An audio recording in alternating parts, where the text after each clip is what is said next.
Hello and welcome to GK civil services. आपका जो sectional test 16 computer proficiency के related app पे conduct करवाया गया था, तो आज हम उसी का वीडियो एनालिसिस करने जा रहे हैं। ये बैच में जुड़ने के लिए इन्फॉर्मेशन है और ये सेक्शनल टेस्ट स्केड्यूल 1.0 है जो ख़त्म होने वाला है अब, और ये फुल लेंथ टेस्ट स्केड्यूल है। तो चलिए अब हम क्वेश्चन नंबर 1 स्टार्ट करते हैं इस सेशन का। वो है which of the following computer language is written in binary code only. ठीक है, दिए गए ऑप्शंस में से कौन सी ऐसी कंप्यूटर लैंग्वेज है जो बाइनरी कोड में खाली लिखी जाती है। ठीक है, that is in 1s and 0s only. ठीक है, तो इसका जो सही आंसर रहेगा वो रहेगा मशीन लैंग्वेज। और ये जो मशीन लैंग्वेज है ये एक low level language programming language है, और ये फंडामेंटल लैंग्वेज भी है जो कंप्यूटर्स डायरेक्टली अंडरस्टैंड करते हैं और फिर वो एग्जीक्यूट करते हैं कमांड्स को। ठीक है, और जो पास्कल है C++ है, तो ये क्या है, ये high level language programming languages है। तो इनके लिए ट्रांसलेटर्स की ज़रूरत पड़ती है, लाइक कंपाइलर्स और इंटरप्रेटर्स जो कि लैंग्वेज ट्रांसलेटर्स है, और ये यूज़ करते हैं वर्ड्स और सिंबल्स को, तो जो क्लोज़र होती है टू द ह्यूमन लैंग्वेज और ईजियर होती है हमें अंडरस्टैंड करने के लिए। ठीक है, moving to question number 2, that is thesaurus tool is used for diadesh in MS word. MS word में एक टूल है thesaurus जिसको बोलते हैं, तो ये किसके लिए यूज़ होता है, तो ये फाइंड करता है synonyms and antonyms for the given words. जब भी हम सिलेक्ट किसी टेक्स्ट को करते हैं MS वर्ड में, तो उसमें हमें ये हेल्प करता है सिनोनिम्स और एंटोनिम्स फाइंड करने में। तो गिवन ऑप्शंस में कोई ऐसा है ही नहीं, तो इसका आंसर है none of these. Moving to question number 3, that is 1 petabyte is equal to. तो इसका जो सही आंसर रहेगा वो रहेगा 1024 terabyte.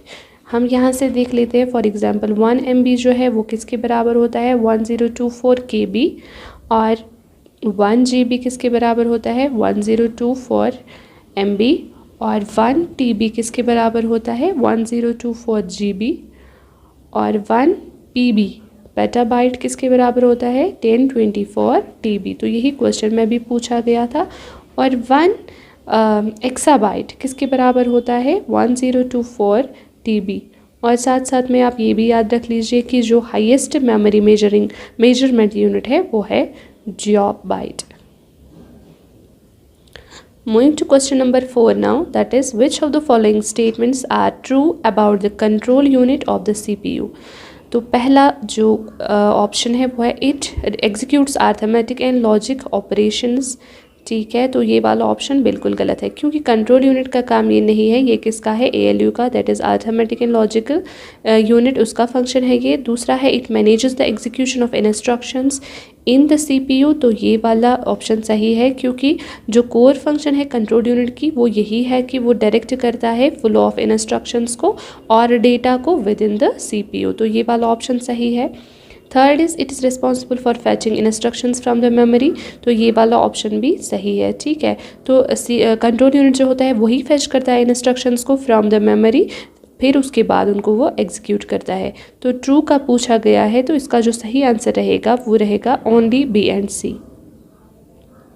Moving to question number 5, that is which of the following statements regarding system software are true। System software के बारे में कुछ ऑप्शंस स्टेटमेंट्स दिए गए हैं, तो हमें बोलना है कौन सा वाला करेक्ट है। पहला है system software includes the operating system and utility programmes. तो ये वाला ऑप्शन बिल्कुल सही है, क्योंकि कोर सॉफ्टवेयर ही है कौन सा, सिस्टम सॉफ्टवेयर, और यही मैनेज करता है कंप्यूटर के रिसोर्सेज को और यूटिलिटी प्रोग्राम्स को जो परफॉर्म करती है, फिर इसकी मेंटेनेंस और सपोर्ट करता है डिफरेंट टास्क्स। तो ये वाला ऑप्शन सही है।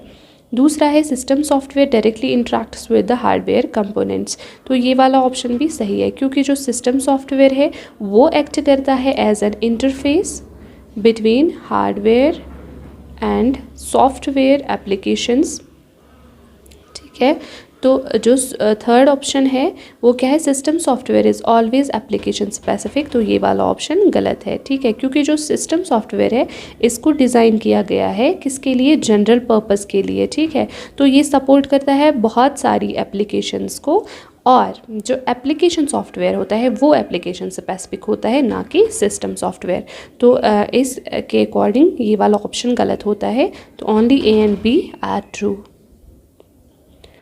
Moving to question number 6, that is consider the following statements. Statement 1 क्या है? A compiler translates high level language to machine language. और स्टेटमेंट 2 क्या है? ए compiler executes the program line by line. ठीक है, तो स्टेटमेंट 1 जो है वो ट्रू है क्योंकि कंपाइलर्स को डिज़ाइन किया गया है सो दैट वो ह्यूमन रीडेबल कोड को किस में कन्वर्ट करे? मशीन एग्जीक्यूटेबल कोड में. ठीक है, तो ये वाला ऑप्शन सही है. और दूसरा क्या है? ए compiler executes the program line by line. तो ये वाला ऑप्शन गलत है क्योंकि जो लाइन बाय लाइन कन्वर्ट करता है उस वाले प्रोग्रामर उस वाले ट्रांसलेटर को हम क्या बोलते हैं? इंटरप्रेटर. ठीक है, लेकिन कंपाइलर का क्या काम होता है? ये ट्रांसलेट करता है एंटायर प्रोग्राम को एट वंस. ठीक है, ना कि लाइन बाय लाइन. तो उसके अकॉर्डिंग ये वाला ऑप्शन गलत होता है. तो इसका जो सही आंसर रहेगा वो रहेगा option B, that is statement 1 is true and statement 2 is false. Moving to question number 7, that is choose the correct option. Statement 1 क्या है? A browser is used to write and edit web pages. ठीक है, तो web browser ये वाला option गलत है क्योंकि जो वेब ब्राउज़र है उसको हम प्राइमरली यूज़ करते हैं किसके लिए? फॉर विविंग वेब पेजेस, खाली विव करने के लिए. ठीक है, ना कि not for creating web pages. ठीक है, तो जो वेब पेजेस का क्रिएशन होता है वो कौन सा काम करता है? उसके लिए कुछ स्पेसिफिक टूल्स यूज़ होते हैं तो उनको हम बोलते हैं HTML एडिटर्स. ठीक है, तो ये वाला ऑप्शन गलत बन जाता है. और स्टेटमेंट 2 क्या है? Google Chrome is an example of web browser. ये वाला ऑप्शन सही है क्योंकि गूगल क्रोम को ही हम यूज़ करते हैं किसके लिए? वेब ब्राउजिंग के लिए, जब भी हमें कुछ सर्च करना होता है. ठीक है, तो इसको किसने डेवलप किया है? इसको गूगल ने ही डेवलप किया है. ठीक है, और कुछ पॉपुलर वेब ब्राउज़र्स जो हैं वो है फायरफॉक्स है, MS Edge है. ठीक है, और सफारी है जो कि एप्पल के लिए यूज़ होता है. तो ये वाला ऑप्शन सही है. तो इसका जो सही आंसर रहेगा वो रहेगा statement 2 is only true. Statement 1 is false and statement 2 is true. Moving to question number 8, that is statement 1, the subject line of an email is optional but recommended. तो ये वाला ऑप्शन सही है क्योंकि जब भी हम ईमेल टाइप करते हैं तो हमारे पास वहाँ पे सब्जेक्ट ऑप्शन आता है. ठीक है, तो फिर ये डिपेंड करता है हम उसको फिल करेंगे कि नहीं करेंगे, लेकिन फिल करना पड़ता है इन ऑर्डर टू अवॉइड कि हमें लगे कि ये स्पैम मत है. ठीक है, और क्लैरिटी के लिए हम इसको यूज़ करते हैं, अदरवाइज़ कोई स्किप भी कर सकता है इसको. तो दूसरा वाला ऑप्शन क्या है? Attachments in emails can not exceed any size limit. तो ये वाला ऑप्शन गलत है क्योंकि जो साइज़ लिमिट्स होते हैं, डिफरेंट साइज़ लिमिट्स होते हैं अटैचमेंट्स के लिए, जो डिपेंड करता है किस पे? जो ईमेल प्रोवाइडर होता है उस पर ही डिपेंड करता है. ठीक है, तो इसका साइज़ लिमिट नहीं होता है. ठीक है, तो इसका जो सही आंसर रहेगा ऑप्शन कौन सा है? ये statement 1 is true and statement 2 is false, that is option D. Moving to question number 9, that is cookies are malicious programs that damage your program. तो ये वाला ऑप्शन गलत है क्योंकि जो कुकीज़ होते हैं ये स्मॉल टेक्स्ट फाइल्स होती है. ठीक है, जो हमें रिमेंबर करवाती है किसके लिए? जो भी प्रेफरेंसेस हमारे होते हैं यूजुअली जो हम ज़्यादा से ज़्यादा सर्च करते हैं, या लॉगिन स्टेटस के बारे में हमें ये इन्फॉर्मेशन प्रोवाइड करती है. ठीक है, और कभी कभी जो कुकीज़ होते हैं ये हमें ट्रैकिंग के लिए भी यूज़फुल होती हैं. ठीक है, तो ये वाला ऑप्शन गलत है, मैलिशियस तो ये नहीं है. दूसरा ऑप्शन है a firewall helps protect computers from unauthorised access. तो ये वाला ऑप्शन सही है क्योंकि फायरवॉल जो होता है यही एक्ट करता है as a barrier between your computer और इंटरनेट, जो ब्लॉक करता है अनऑथराइज्ड कनेक्शंस को. ठीक है, तो ये प्रिवेंट करता है मैलिशियस सॉफ्टवेयर को जो हमारे सिस्टम में आता है, तो उसको ये प्रिवेंट करता है. ठीक है, तो इसका जो सही आंसर रहेगा वो रहेगा स्टेटमेंट 2 इज़ ट्रू ओनली. ठीक है. Moving to question number 10, that is which of the following is used to encrypt and secure data on internet. ठीक है, कौन सा ऐसा प्रोटोकॉल है जो हमें एनक्रिप्ट करता है हमारे डेटा को और उसको सिक्योर करता है कहाँ पे? इंटरनेट पे. तो इसका जो सही ऑप्शन रहेगा वो रहेगा option C, that is secure sockets layer. ठीक है, इसकी फुल फॉर्म है, कभी कभी पूछी भी जाती है. तो यही हमें यूज़ होता है एनक्रिप्ट करने के लिए और सिक्योर रखने के लिए हमारा डेटा किस पे? इंटरनेट पे. ठीक है, तो जब ये इंश्योर करता है जब भी ट्रांसमिट हम डेटा को करते हैं बिटवीन 2 कनेक्शंस, तो तब ये डेटा को हमारे डेटा को प्राइवेट रखता है और उसको प्रोटेक्ट करता है फ्रॉम ईव्सड्रॉपिंग. ठीक है, तो ईवसड्रॉपिंग क्या होता है, जब भी किसी को अनऑथोराइज्ड एक्सेस मिलती है या अनऑथोराइज्ड इंटरसेप्शन जब हम इसको बोलते हैं, ठीक है। और मतलब ये ईवसड्रॉपिंग जो है ये काइंड ऑफ हैकिंग है, ठीक है। तो दूसरा ऑप्शन क्या है, HTTP। तो HTTP क्या है, hyper transfer text transfer protocol. तो ये हमें किसके लिए हमें हेल्प करता है, ये हमें हेल्प करता है डेटा ट्रांसफ़र करने में ओवर द इंटरनेट। और FTP क्या है, ये है फाइल ट्रांसफ़र प्रोटोकॉल। तो जो हमें फाइल्स को ट्रांसफ़र हम करना होता है तो वो हम उसके लिए हम यही यूज़ करते हैं, यही वाला प्रोटोकॉल। और ISP क्या है, इंटरनेट सर्विस प्रोवाइडर, ठीक है। तो ये हमें इंटरनेट कनेक्टिविटी प्रोवाइड करता है। Moving to question number 11, that is on which of the following output devices is hard copy often displayed, ठीक है। तो कौन सी ऐसी आउटपुट डिवाइस है जिस पे हमारी हार्ड कॉपी डिस्प्ले होती है, तो उसके लिए जो सही ऑप्शन रहेगा वो रहेगा प्रिंटर, ठीक है। तो हमारे कंप्यूटर सिस्टम में सॉफ्ट कॉपी होती है और जब हम उसको प्रिंट कराते हैं तो वो हमारे पास क्या आ जाती है, हार्ड कॉपी, ठीक है। और जो मॉनिटर होता है, मॉनिटर क्या होता है, ये एक आउटपुट डिवाइस है। और स्कैनर क्या है, ये इनपुट डिवाइस है जो कन्वर्ट करता है हमारे फिजिकल डॉक्यूमेंट्स को इनटू डिजिटल फॉर्मेट। और कीबोर्ड क्या होता है, कीबोर्ड भी एक इनपुट डिवाइस ही है जिससे हम डेटा एंट्री करते हैं। Moving to question number 12, that is microprocessors are being used in which of the following. जो माइक्रो प्रोसेसर्स होते हैं वो हमें किस में हम यूज़ उनको करते हैं, तो ये उनको दूसरा नाम जो है माइक्रो प्रोसेसर्स का वो है लॉजिक चिप्स, ठीक है।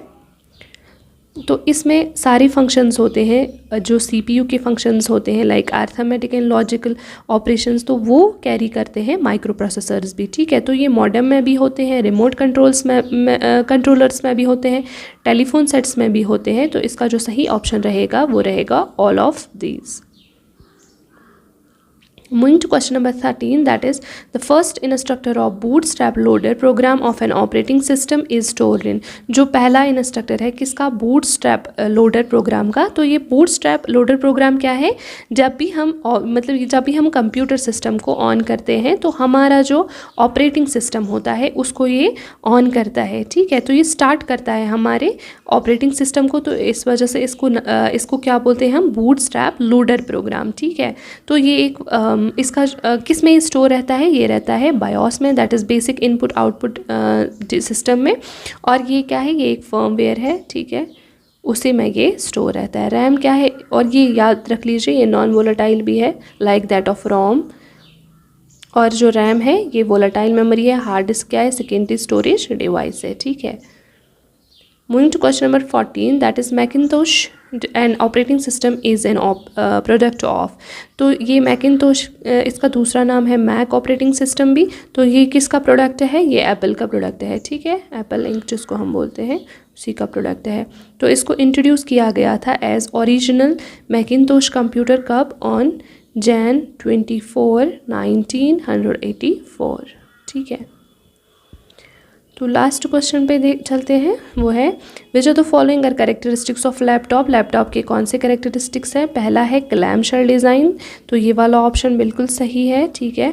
और दूसरा क्या है, all hardware and software and interfaces are built into a single unit, ये वाला ऑप्शन भी सही है। और पोर्टेबल है, दैट मीन्स ईजीली है ये हमें कैरी करने के लिए। तो इसका जो सही आंसर रहेगा वो रहेगा ऑल ऑफ द अबव।